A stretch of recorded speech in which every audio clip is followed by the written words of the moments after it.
Please come closer.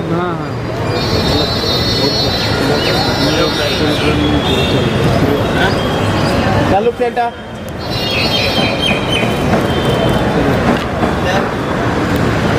Look here. Look left, sir. Right, left. Ground floor, sir. Okay, thank you. मुझे जो कहना था वो मैंने कह दिया। इस फिल्म में काम करते वक्त उसकी इतना विषय सीरियस होने के बावजूद भी उसकी ह्यूमर जो है राइटर ने लिखी हुई वो हमने निकालने की कोशिश भी की है। थोड़ी सी कहीं ब्लैक ह्यूमर है, कहीं तिरछी ह्यूमर है, बट है क्योंकि मतलब डायरेक्टर सुधीश के साथ तो पहली बार काम किया, उसने भी पहली बार फिल्म डायरेक्ट की और मैं तो पहली बार, लेकिन जिस तरह से उसने कहानी मुझे सुनाई पहली बार ही मैं दिमाग में मेरे वो अटक गई और मैं फिल्म करने के लिए राज़ी हो गया और बहुत अच्छा रहा, माहौल अच्छा रहा। और ये तो हमारे डॉक्टर साहब हैं, basically he is a doctor और डॉक्टर ही सोच सकता है इस प्रकार की फिल्म करना कि जो बिगड़ा हुआ समाज का स्वास्थ्य है वो सुधारे। करेक्ट है, थैंक यू।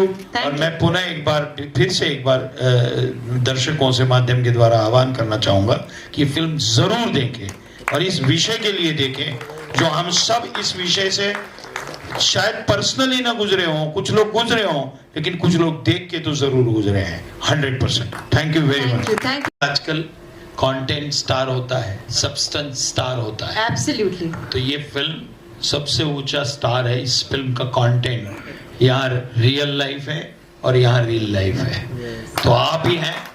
और मैं दर्शकों से माध्यम के द्वारा आह्वान करना चाहूँगा कि ऐसी फिल्मों को सराहें और हर एक को कहिए कि लावास्ते देखें और माँ बाप और बच्चे साथ में बैठ के देखें। Thank you. Thank you so much. I think that's it. I'm feeling a little nervous, I'm feeling a little excited because it is a story which, when it came to me, I felt it needed to be told. And मुझे ऐसा लगा था कि ये कहानी audience तक पहुंचनी चाहिए किसी भी मीडियम के थ्रू। और आज फाइनली ये फिल्म बन के रेडी है, जिसका ट्रेलर आप सभी ने देखा है। होपिंग कि आप लोगों को ट्रेलर पसंद आया होगा। Absolutely. Because कुछ ऐसी बातें होती हैं हमारी सोसाइटी में जो जिस टॉपिक्स पे हम यूजुअली टच नहीं करते हैं, और आई थिंक फिल्म्स के थ्रू वो इश्यूज हम रेज करते हैं, अवेयरनेस रेज करते हैं उसके बारे में। So I feel very proud today to present this film to all of you. Thank you. मैं इसके लिए सबसे बड़ा धन्यवाद दूंगा जो मेरी टीम बैठी है। ये वाकई में उन्हीं की तारीफ मैं करूंगा कि उनका अगर मुझे साथ नहीं मिलता तो आज जो हम कर रहे हैं ना उस वक्त कर पाते ना आज कर पाते। कोविड के बाद में हमने एक चीज सोचा कि कोविड के बाद जो बॉडीज है, लोग फिर इस डर से बाहर निकले, अपने के साथ वो अपने अंतिम यात्रा में शामिल होने लगे। लेकिन हमने देखा अस्पताल में ऐसी कई बॉडीज है जिसका कोई क्लेमर नहीं है। तो हमने पूछा कि ये बॉडी काफी एक लंबे समय से पड़ी है, तो हमें पता लगा कि ये लावारिश बॉडी होती है जिसका क्लेमर नहीं होता है, जिसकी कोई पहचान नहीं होती है, जिसका कोई परिचय नहीं होता है। वो बॉडीज वहां होती है, पुलिस जो है उसके अपने परिजनों को ढूंढती है, लेकिन अगर वो नहीं मिलती है तो एक लंबे समय के बाद उसका अंतिम संस्कार करते। फिर हमारी टीम ने सोचा कि क्यों ना हम इसका एक परिवार का हिस्सा बन करके हम इसका अंतिम संस्कार कराएं। अब मुंबई पुलिस और रेलवे पुलिस जितनी है मुंबई से रिलेटेड, उन सब की बॉडीज हमारी टीम के पास आती है। तकरीबन महीने में 125 बॉडीज हमारे पास हर धर्म की आती है, जिसका उनके मजहब के हिसाब से हम रीति रिवाज के हिसाब से उसका अंतिम संस्कार कराते हैं।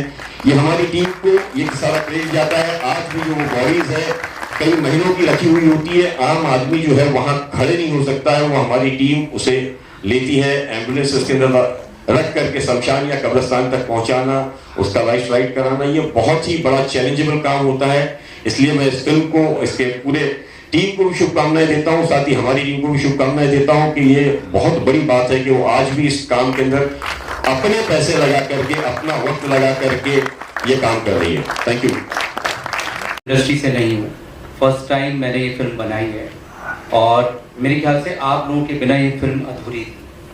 मैंने बहुत 2014 से सोच रखा था कि इस किरदार में इस तरीके के लोग होंगे।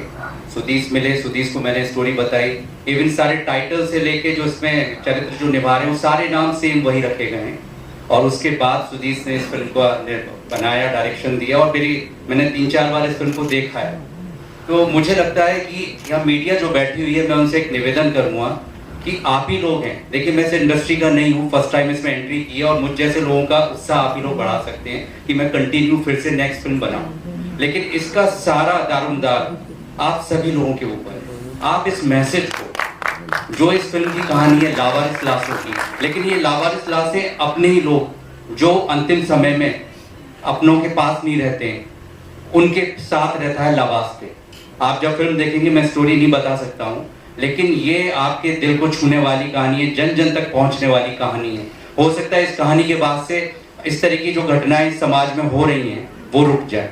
तो आप सभी हाथ जोड़ के, आप सभी मीडिया बंधुओं से मेरा मतलब हृदय से, क्योंकि मैंने अपने जीवन की सारी पूंजी इसमें लगाई है, मैंने अपना समय लगाया है और आप समझ सकते हैं एक फिल्म बनाना करीब 250 थिएटर में हम लोग प्लान कर रहे हैं रिलीज का।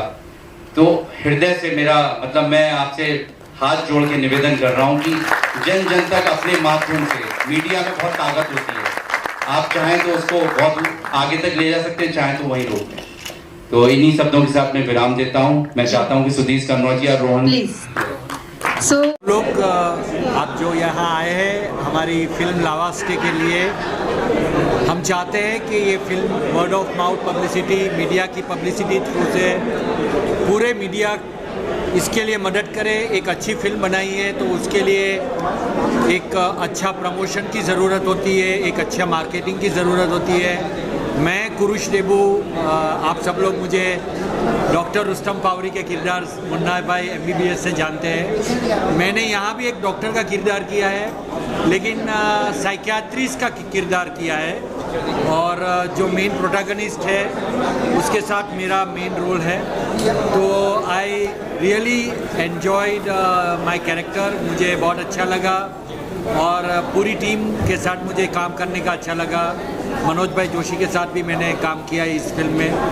तो मैं चाहता हूँ कि अगर अच्छी फिल्म बनती है तो उसके लिए प्रॉपर मार्केटिंग, प्रॉपर रिलीज़ होना ज़रूरी है और मीडिया का साथ होना ज़रूरी है। तो ऐसी अच्छी फिल्म के लिए हम चाहते हैं कि आप सब लोग का सपोर्ट रहे और मेरा किरदार भी इसमें अच्छा है, बहुत ही सीरियस किरदार है, कॉमेडी नहीं है। तो ये फिल्म में जुड़े रहने से मुझे भी बहुत एक अच्छा फीलिंग्स हो रहा है कि एक अच्छी फिल्म के साथ मैं जुड़ा हुआ हूँ। लावारिस एक बेंचमार्क फिल्म है, याद रखिए अगर ये फिल्म ऑडियंस थिएटर में देखने जाएगी तो छू लेगी और ये फिल्म उनके दिमाग में कंटिन्यू चलती रहेगी। इट्स नॉट लाइक दैट कि चलो दो घंटे की फिल्म देखी, एंटरटेनमेंट किया, भूल गए, नहीं, ये झंझोड़ के रख लेगी। लावारिस ऐसी फिल्म है कि कुछ हम अलग कहानी है, कुछ कहने की कोशिश कर रहे हैं, कुछ आपको रिलेटेबल। आपने मतलब ये कोविड के दौरान आप लोगों ने देखा होगा, लेकिन हमारी कहानी कोविड से रिलेटेड नहीं है, ये मैं क्लियर आप लोगों से कहना चाहता हूँ कि आप लोगों को देख के ऐसा शायद कुछ लोगों को लग रहा होगा कि ये कोविड के बाद ऐसी सिचुएशन हुई थी तो उसके रिगार्डिंग है। बट ये जनरली ये हमारे सोसाइटी में एक बहुत बड़ा इशू है कि बहुत लोग ऐसे होते हैं जिनकी बॉडीज़ क्लेम करने कोई नहीं आता। और मेरा ये मानना है पर्सनली, जब मैंने ये कहानी भी सुनी थी, कि हर इंसान को उतना हक ज़रूर होना चाहिए कि वो डिसाइड कर सके कि उसका खुद का अंतिम संस्कार किस तरीके से हो, कैसे हो, उसकी मर्ज़ी का हो। तो ये बात मतलब सोसाइटी में हमारे इशू है। जो आप स्टैटिस्टिक्स अगर उठा के देखेंगे जो हमने फिल्म में दिखाई है कि आंकड़े जो हैं तो वो आपको दिखाई देंगे कि ये कितना बड़ा इशू है एक्चुअली। मैं एक बात बोलूँगा, हमारे सरकारी जो आंकड़े हैं उनके अकॉर्डिंग भारत में 40,000 से ज़्यादा लाशें लावारिस पाई जाती हैं। अमेरिका जैसे देश में 60,000 लाशें लावारिस पाई जाती हैं हर साल। ये वो आंकड़ा है जो पेपर पे है। अब आप सोचो पेपर पे 60,000 है, 40,000 है, तो एक्चुअल में कितना होगा। तो ये कहानी बेसिकली लावारिस लाशों की कहानी है। कि और मैं एक बात और बोलना चाहूँगा कि लावारिस लाश का मतलब ये नहीं होता है कि उसका कोई है नहीं। ऐसा भी होता है कि लोगों के बच्चे हैं लेकिन जब लास्ट मोमेंट आता है तो लावारिस लाश की तरह रह जाते हैं। तो ये पूरी फिल्म आप देखो तो आपको समझ में आएगा। अब हम उनको पूरी कहानी नहीं बताते। नहीं पूरी कहानी नहीं बता दिया। बहुत ही एक सीरियस मैटर है ये, हमारे समाज में ऐसा भी होता है, ये बड़े शर्म की बात है हम लोगों के लिए, लेकिन एक ऐसी टीम जो ऐसा काम कर रही है उसके ऊपर एक ये फिल्म बन गई है और बड़े अच्छे तरीके से कहानी को कहा गया है। सबसे बड़ी बात ये है कि इतना इमोशनल ये सब्जेक्ट है लेकिन इसको इतने आसानी से, इतनी सरलता से पेश किया गया है कि आप लोग एंजॉय करेंगे जो भी इसको देखने वाला है। और हमारे प्रोड्यूसर साहब ने आप लोगों से रिक्वेस्ट तो की है, वो तो आप अपना धर्म निभाएंगे ही, लेकिन हाँ ये अच्छी फिल्म, इनको प्रोत्साहन मिलना बहुत ज़रूरी है। मैं दर्शकों से जो देख रहे हैं उनसे कहूँगा कि आप प्लीज़ जाइए सिनेमा घरों में, अपनी फैमिली के साथ जाइए। ये फिल्म में आप आंखें नम तो होंगी लेकिन आपको गुदगुदाती भी रहेगी ये फिल्म। इसको सिर्फ एक सीरियस सिनेमा समझ के ना देखें, ये बहुत सीरियस सब्जेक्ट है लेकिन बहुत अच्छे तरीके से कहा गया है। ये मैं डायरेक्टर साहब को इसका मैं श्रेय देता हूँ। राइटर्स जो हमारे डायलॉग राइटर गिरी जी, इन्होंने क्या अच्छे तरीके से बनाया।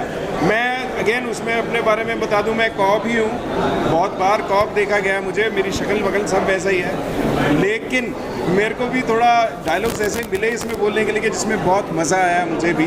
और मैं खैर अपने आप को प्राउड फील कर रहा हूँ कि मैं इस इतनी बड़ी फिल्म का एक हिस्सा हूँ। और बस थैंक यू सो मच, जय हिंद। जैसे हमें पता चला कि ला वास्ते एक मूवी आ रही है, यानी कि लाश के लिए हम हैं और ये एक मूवी आ रही है, तो ऐसा लगा जैसे ये मूवी नहीं है, ये एक सच्ची घटना है जो हमारे साथ घटी है या जो हम ये काम कर रहे हैं। तो हमें बहुत खुशी है कि आज जो प्रोड्यूसर है, डायरेक्टर हैं, इस मूवी को इस माध्यम से इस मैसेज को लोगों तक पहुंचाएंगे कि एक क्रियाक्रम करते हैं तो उसकी कितना महत्व, कितना इम्पोर्टेंस है उसका। और हम बहुत खुशी है, मैं हमारे पास शब्द कम है कहने के लिए जो किरदार है जिन्होंने काम किया है, या हमारे इकबाल ममदानी जी है जिन्होंने ये इस कार्यक्रम को लीड किया है। हम तो साथ में रहे इसको करने के लिए, तो बहुत ही अच्छा अनुभव हमारे लिए इस मूवी को देखने के लिए।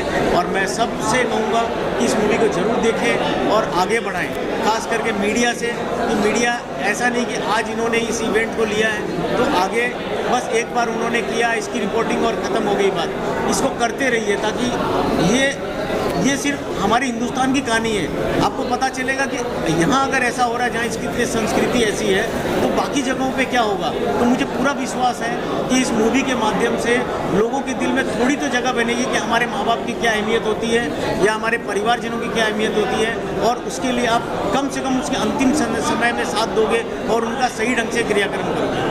धन्यवाद। देखिए, मैं ये सबसे पहले तो फिल्म की टीम को बधाई देना चाहूँगा कि जो कॉन्सेप्ट उन्होंने चुना ये वाकई में एक बहुत चैलेंजिंग है, खास करके पूरे समाज के लिए, पूरे मुल्क के लिए। रही बात हमारे काम को लेकर के, तो मैं फिर वर्मा जी के लिए शुभकामनाएं देना चाहूँगा कि इस टॉपिक को उन्होंने देखा, हमसे बात की, खास करके सुदेश कनौजिया जी जो कि इस फिल्म के डायरेक्टर हैं, बहुत मेहनत करके इस फिल्म को उन्होंने समझा और बनाया। ये दोनों कॉन्सेप्ट अलग है। फिल्म में जो चीज़ें बताई गई है कि किस तरीके से पिता माता अपना खून जला करके अपने बच्चों को बड़ा करते हैं, और एक हर माँ बाप का ये सपना होता है कि अपने बच्चे जो है उनसे ज़्यादा कामयाब हैं, जिसको लेकर के वो देश विदेश में अपने बच्चों के लिए कुर्बानियाँ देते हैं। लेकिन एक वक्त ऐसा आता है कि बच्चों को लगता है कि शायद वो बहुत सुपीरियर है, उनके पास वक्त नहीं है अपने माता पिता के लिए। तो ज़मीन जिसकी जो होती है शायद हम वो भूल जाते हैं और उसको लेकर के लगातार काम करते हैं। दूसरा जो हम अपना जो कॉन्सेप्ट कर रहे हैं, इसके साथ में हमने बताया कि कोविड पीरियड से लेकर के अभी जो हम लावारिस बॉडीज़ का जो काम करते हैं, तो हमारे पास ये लावारिस बॉडीज़ वो है जो हमारे शहर में बेचारे कहीं से काम करने आते हैं, कोई मांगने वाला होता है, कोई गरीब परिवार का होता है।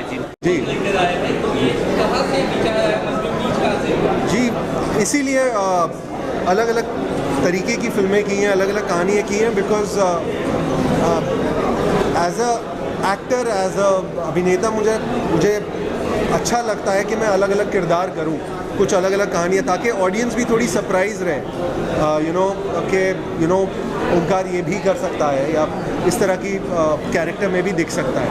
तो ये थोड़ी रियलिस्टिक कहानी थी, इसलिए मुझे लगा कि मैंने अभी तक मैंने कुछ रोम कॉम्स फिल्में की हैं, जैसे प्यार का पंचनामा हो गई या झूठा कहीं का हो गई, तो मुझे लगा ये फिल्म मेरी फिल्मोग्राफी में, मेरी बायोग्राफी में थोड़ी अलग रहेगी हमेशा। तो इसलिए मैंने सोचा कि ये कहानी कहनी चाहिए मुझे ऐसा है। मैं आपको प्रोफेशन को कहना चाहूँगी कि हमने रियल लाइफ में जो लोग कहते हैं उनके बारे में देखा सामने सामने, तो आपका प्रोफेशन को क्या है? क्या जी एक्चुअली हम कुछ दिन पहले एक्चुअली पहुँचे थे, कुछ लोगों से इन्होंने मुझे मिलवाया, जैसे आप लोगों ने अंदर इकबाल जी को आप मिले, तो उनसे थोड़ी, हर एक्टर जो एक रिसर्च करता है अपने कैरेक्टर के बारे में, वो चीज़ें थी ज़रूर, कुछ नॉलेज थी। इन्होंने मुझे काफ़ी स्पॉटलाइट डाला उन चीज़ों पे कि ये इश्यूज़ हैं। तो मेरे लिए भी एक सरप्राइज़ था जब मैंने कहानी सुनी थी, इसलिए मैंने जब सिनॉप्सिस पढ़ा था तो मुझे लगा यार ये कुछ अलग है कहानी और ये रियल इश्यूज़ हैं हमारे सोसाइटी में। तो हाँ, इसलिए मैंने definitely as a actor research करी। आई मीन हम कलाकार ऐसी कहानियों के लिए ही भूखे होते हैं, मतलब हम चाहते हैं कि कुछ ऐसी कहानियाँ हो, ऐसी स्टोरीज़ हो जो हम ऑडियंस तक पहुँचाएं। और मैं अपने आप को खुशनसीब मानूंगा कि मुझे ऐसा किरदार प्ले करने का मौका मिला जो एक प्रोटैगनिस्ट है ऐसी कहानी को लेकर। सो चैलेंजिंग तो था ही, बट मेरे ख्याल से डायरेक्टर और राइटर और उन लोगों के लिए ज़्यादा चैलेंजिंग था कि इसे किस तरह एक एंटरटेनिंग फिल्म की तरह इसे प्रेजेंट किया जाए, लिखा जाए, दर्शाया जाए। मुझे लगता है कि फिल्म में एक लाइन जो है इन्होंने बोली कि बहुत सारी फिल्में बनती हैं सोशल मुद्दे पे, सबसे मुश्किल काम ये होता है कि सोशल मुद्दे के साथ बना उसको एंटरटेन ऑडियंस को करते रहना। जब आप फिल्म देखेंगे तो आप देखेंगे कि हम एंटरटेन भी कर रहे हैं आपको बराबर और सोशल मैसेज भी दे रहे हैं, और it is a satire of course I would say. और ये जैसे अभी हमारे यहाँ आए थे, इकबाल जी आए थे, उनकी कहानी है। ऐसे बहुत लोग हैं इंडिया में, ऐसे बहुत लोग हैं हमारे देश में, जो कोई इंदौर में कुछ लोग हैं, कुछ रायपुर में हैं, कुछ दिल्ली में हैं, कुछ मुंबई में हैं, जो लोग लावारिश लाशों को अंतिम संस्कार करवाने काम करते हैं। और ये बहुत मुश्किल काम है जी, बोलना बहुत आसान है, काम करना बहुत मुश्किल है। तो ये प्रोड्यूसर साहब का थॉट था हमारे आदित्य वर्मा की इससे फिल्म बनानी है। तो इन्होंने जब मुझे एक्चुअली एक बात इंसिडेंट बताऊँ, इन्होंने जब कहा कि फिल्म बनानी है, मैंने कहा क्या बनानी है? ये बनानी है। तो बहुत ही इन्होंने, मैं क्या बनाऊँ? मैंने टीम से बात की कि क्या बनाऊँ, तो फिर हमने कहा चलो बनाते हैं। प्रोड्यूसर सामने से बोल रहा है फिल्म बनाओ, तो फिर वो शुरुआत हुई। फिर हमारी टीम आई, हमारे राइटर्स टीम, विकास गिरी जुड़े, हमारे एक और मित्र राइटर वो है नहीं, अनुराग द्विवेदी, गाने बहुत अच्छे लिखे, गाने भी उन्होंने लिखे हैं। और फिर सिलसिला बड़ा, हम लोग बनाते गए। फिर मुश्किल था कि कास्टिंग, सबसे बड़ा काम कास्टिंग। तो हम लोग ऑफकोर्स, मैं अब नाम तो नहीं लूँगा, बहुत लोगों के पास गया, उनको सुनाया, बताया, बात नहीं बनी। छोटे प्रोड्यूसर हम, डायरेक्टर भी नया हूँ मैं, बजट बहुत ज़्यादा नहीं, छोटी फिल्म है, बहुत महंगी फिल्म नहीं है। अब मेरे कास्टिंग एजेंसी ने जो है मुझे कैसे भी कनेक्ट कराया इनको जब सब मुद्दा पहुंचा सब्जेक्ट, तो इनका पहला ये कॉल था नेक्स्ट डे कि I want to meet the director से मिलना है मुझे। मैं जब मिला, इन्होंने कहा बहुत अच्छा सब्जेक्ट मैं करना चाहूँगा, बट इनके सजेशंस हैं कि ऐसा करते हैं, थोड़ा ऐसा करते हैं। मैंने ठीक है, बट इन्होंने फिल्म की, जान में जान आई थोड़ी, और बात बढ़ी। फिर मनोज जी आए, फिर विजन काला आए, फिर वो सिलसिला बढ़ता गया और आज फिल्म बना दी। आपको अच्छा लगा, आई होप आपको ट्रेलर बहुत अच्छा लगा होगा। आपको अच्छा लगा? सब लोगों को ट्रेलर कैसा लगा? आप इनसे विषय तो जान चुके हैं कि क्या विषय है, और आज इस मीडिया के सामने मैं एक बात रखना चाह रहा हूँ कि बॉक्स ऑफिस पर जो भी कलेक्शन होगा इस फिल्म का, उसका 10% संपूर्ण भारतवर्ष में जो भी इस तरीके की लावारिस सामाजिक संस्थाएं हैं उनको हम सहयोग करेंगे इस राशि का। तो इस बात को आप प्लीज़ ज़्यादा से ज़्यादा से लोगों को पहुँचाएँ और जन जन तक ये खबर पहुँचे, और मैक्सिमम से मैक्सिमम लोग 26 मई को थिएटर में आए। Thank you. बहुत बढ़िया 26 मई को। ये जनरली तो पूरी पिक्चर आपको मल्टीप्लेक्स में देखने को मिलेगी। अभी रिलीज तो इसकी काफ़ी बड़ी है, हमने फिलहाल अभी 250 सेंटर प्लान किए हैं, बट अभी मैं डिसाइड करूँगा, रात में इसके काफ़ी ज़्यादा सेंटर और बढ़ेंगे। सारे मल्टीप्लेक्स में भी पूरा प्लान कर रहा है। रिलीज इसकी काफ़ी अच्छी है, एडवांस बुकिंग भी काफ़ी जगह से ओपन है, आपको देखने को आगे 26 तारीख को मिलेगी, यही बोल सकता हूँ। तो मैं आप देखो, आप लोगों को लग रहा होगा ऐसा कि फिल्म पूरी सेंटी है, ऐसा नहीं है भाई, पूरा मज़ा लें। विकासगिरी फिल्म में आया है, ऐड हुआ है, तो मैं कॉमेडी वाला बंदा हूँ, तो ह्यूमर भी बहुत है, पहले हंसोगे फिर रोओगे, तो मैसेज है, बहुत अच्छी चीज़ें हैं।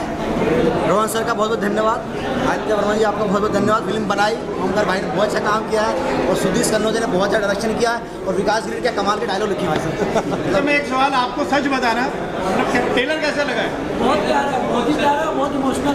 आप लोग थोड़ा सपोर्ट करिए फिल्म का, कि आप सपोर्ट करोगे पिक्चर को, आप लोगों का सपोर्ट बहुत चाहिए। आप लोगों के कुछ और सवाल भी होंगे, अगर कोई सवाल है किसी के पास तो आप पूछ सकते हैं। हाँ जी, का भी एक अंतिम संस्कार पूरे धार्मिक रीति रिवाज के साथ कराते हैं। और लगातार मैं आप सभी लोगों से ये गुजारिश करूँगा कि ये फिल्म के साथ में जो हमारी टीम जो हमारा काम कर रही है, इस तरीके से अलग अलग जगह अगर राज्य में अलग अलग टीम खड़े होकर के इस तरह के अलग अलग सब्जेक्ट को पकड़ करके काम करना शुरू कर दें, तो मुझे लगता है हमारे देश में काफ़ी आसानी, कई गरीबों के लिए राहें आसान हो जाएंगी इनको काम करने के लिए। बहुत बड़ी चुनौती भरा काम लोगों को लगता है, लेकिन अगर हमने ठान लिया कि हमने करना है तो आप यकीन करिए ये काम आसान हो जाएगा एज ए टीम वर्क। मेरी फिर एक बार शुभकामनाएं पूरे फिल्म की टीम को, उनके प्रोड्यूसर और डायरेक्टर और एक्टर्स को कि ये फिल्म ज़रूर चलेगी। और मैं लोगों से भी ये गुजारिश करता हूँ कि एक बार इस फिल्म को ज़रूर देखना चाहिए, ताकि ये पता लगे कि माँ बाप की क्या कुर्बानी होती है, बच्चे कैसे बड़े होते हैं। बच्चे आज समाज में जाने के बाद भले ही वो किसी कंपनी के CEO हो जाए, किसी के कुछ अलग अलग स्टेटस पे वो चले जाए, लेकिन माँ बाप होते हैं आखिर। Thank you so much.